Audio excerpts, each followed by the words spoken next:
Star Wars Deck Build Game é um jogo competitivo para 2 jogadores, lançado pela Galápagos Jogos, com mecânicas de construção de baralho e cabo de guerra. Então, vamos às regras.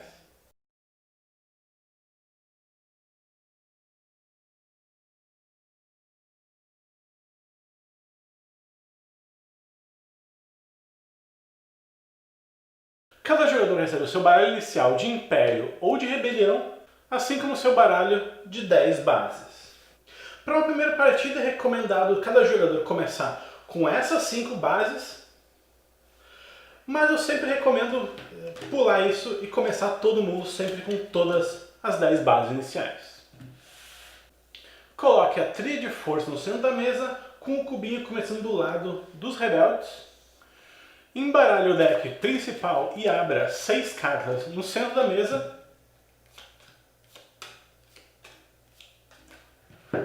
Sempre posicionando viradas para o lado do Império as cartas do Império e viradas para o lado da Rebelião as cartas da Rebelião. As cartas neutras podem permanecer viradas de lado para que todo mundo consiga enxergar elas. Além disso, pegue o baralho de 10 pilotos da Ordem Exterior e coloque ao alcance de todos os jogadores, assim como o resto da pilha de compra. Então distribua ao alcance de todos os cubos de recurso e os cubos de dano no centro da mesa. E para finalizar, cada jogador recebe uma cartinha de referência com as fases do turno e coloca a sua base inicial no topo do baralho. No caso dos rebeldes, Dantooine, no caso do Império, Lothal. Então cada jogador vai pegar o seu baralho inicial, embaralhar ele e comprar as 5 cartas para formar a sua primeira mão. Star Wars Deck Build Game se passa em várias rodadas, onde o Império e os rebeldes vão jogar para tentar destruir 3 bases do outro jogador. Nesse jogo, o jogador inicial é sempre o jogador que está jogando de Império. Com isso, ele vai jogar e fazer o seu turno. A primeira coisa que acontece no turno do jogador é ele vai receber um recurso, um cubinho de recurso, caso a força esteja no espaço extremo do seu lado. No caso, como o Império começa, ele não começa com a força no seu lado, então ele não ganha esse recurso inicial. Caso no início do turno dos rebeldes, o medidor de força ainda esteja no lado dele, ele vai ganhar um recurso a mais. Depois dessa checagem de força inicial, o jogador pode tomar o turno dele, que ele pode sempre jogar uma carta da mão, usar recursos, que são os cubinhos, para comprar cartas no centro da mesa. Ele pode usar qualquer habilidade das suas cartas, dando uma leve virada para o lado. Ele também pode engajar unidades no ataque, usando os recursos de arminha, de força no caso. E ele também pode engajar unidades para atacar diretamente a base do outro jogador. Então, vamos ver cada uma dessas fases. Primeira coisa que o jogador pode fazer no seu turno: baixar uma das suas cartas da mão na mesa. Cada carta pode ter até 3 símbolos diferentes: o símbolo de ataque, o símbolo de recurso ou o símbolo de força. Quando o jogador joga uma carta que tem o símbolo de força, imediatamente ele vai mover o número de força para o seu lado aquela quantidade de espaços. Caso ele já esteja no máximo, ele simplesmente não anda mais e fica naquele último espaço disponível. Caso o jogador jogue uma carta que tem o símbolo de recurso, ele imediatamente ganha um cubinho de recurso para sua reserva.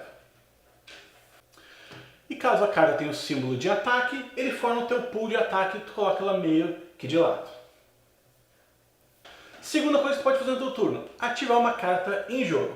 Para ativar ela, tu dá um tapzinho de lado e ativa o poder dela. Nesse caso aqui, descarte uma carta da fileira da galáxia, que são as cartas do mercado central do tabuleiro.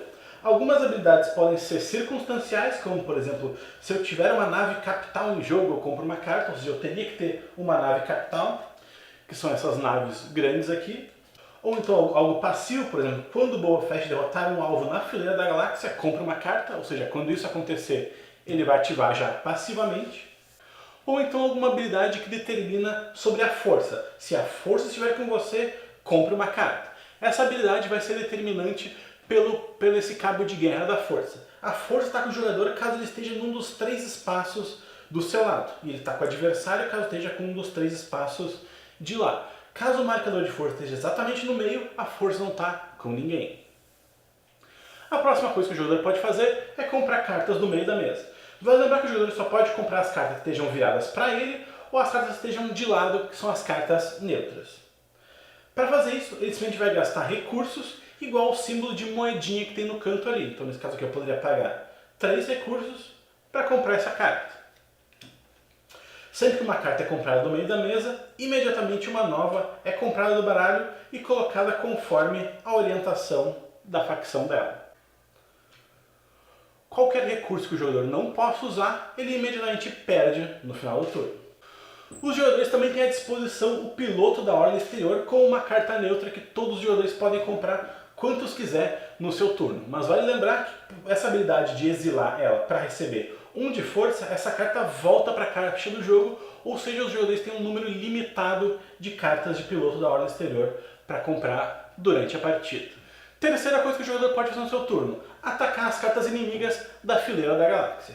Com isso, ele vai gastar as suas arminhas de ataque para atacando as cartas. Se vocês verem aqui, cada carta tem um símbolo de lado, que significa a quantidade de ataque que eu preciso, pelo menos, para destruir aquela carta. E caso eu acione aquela quantidade, por exemplo, eu dei aqui 3 de dano, nessa aqui precisa só de 2. Caso o meu dano supere, esse dano extra é simplesmente perdido. Essa carta aqui eu já utilizei ela toda para atacar. E agora essa aqui é destruída e eu vou ganhar a recompensa. No caso, exile uma carta da sua mão ou do seu monte de descarte. Por essa carta ser destruída, ela vai para o descarte.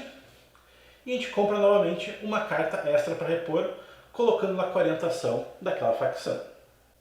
Que o jogador pode, inclusive, já tentar destruir ela. Vale lembrar que por mais que essas naves capitais tenham poder de ataque, esse poder de ataque não pode ser usado na fileira da galáxia. Afinal, é meio que usar uma nave cruzadora para derrotar uma coisinha fraca no meio da mesa. E para constar também que nesses ataques, caso eu já tenha utilizado a meia viradinha para utilizar uma habilidade da carta, eu ainda posso utilizá-la por completo para realizar um ataque. Então nesse caso aqui, eu posso ainda ganhar esse, se a força estiver com você, eu compro uma carta, e utilizar esse poder de ataque dela para realizar e dar dano tanto nas cartas do meio da mesa quanto na base dos adversários. Quarta coisa que eu posso fazer no meu turno: atacar a base do adversário. A base do adversário tem uma quantidade de pontos de vida e também um textinho extra que pode ser uma habilidade especial. Para atacar a base do adversário, o jogador simplesmente vai usar as suas cartas de ataque. Nesse caso aqui eu estou somando 5 de ataque para dar na base, e a base do adversário vai simplesmente tomar aquela quantidade de dano. No caso aqui, 5 de dano. Caso o jogador tenha qualquer quantidade de naves capitais em jogo, elas servem como se fosse uma proteção antes de atacar a chegar o dano na base do adversário. Então nesse caso aqui, esses 5 de dano que eu dei vão 3 para destruir os pontos de vida da nave, e os que sobrarem vão diretamente para o planeta. Essa nave que recebeu os pontos de dano vai para o descarte do meu adversário. E essas daqui ficam como se fossem usadas no meio da minha mesa. Caso o número de dano seja igual à quantidade de pontos de vida daquela base é destruída. O jogador vai limpar todos os danos nela. Caso tenha algum dano adicional, ele simplesmente é ignorado. E aquela carta de base vai virada para baixo, para o lado do jogador que destruiu ela, contando como se fosse um ponto de vitória. Caso um jogador chegue em 3 pontos de vitória, as 3 bases destruídas, ele imediatamente ganha o jogo. Ou 4 ou 5, caso os jogadores estejam jogando regras avançadas. Uma nova base vai ser escolhida no início do turno daquele jogador, ou seja, até o final do turno do jogador ativo, aquele jogador vai ficar sem nenhuma base. Então, depois de ter realizado o meu turno, eu posso finalizar ele. Qualquer cubinho de recurso que eu não tenha utilizado simplesmente vai fora. Quaisquer cartas que eu tenha comprado esse turno, a não ser que por alguma habilidade especial elas venham direto para minha mão, elas são colocadas na pilha de descarte. Quaisquer cartas que eu utilizei nessa rodada também vão para minha pilha de descarte, a não ser as cartas de nave capital. Essas cartas elas permanecem em jogo como se fosse um escudo até elas serem destruídas pelo dano do teu adversário. Então os jogadores vão seguindo, um jogando e depois o outro, até que um consiga destruir 3 bases ou 4 no modo avançado do adversário. Caso isso aconteça, ele é declarado o vencedor. Então, essa aqui eram as regras do Star Wars Deck Building Game. Se vocês gostaram desse vídeo, deixe o like. Se gostaram muito mesmo, adicione os favoritos. E se vocês forem de Porto na região e quiserem jogar mais de 250 jogos diferentes, passe aqui na X, link na descrição do vídeo. É isso pelo vídeo de hoje, até a próxima!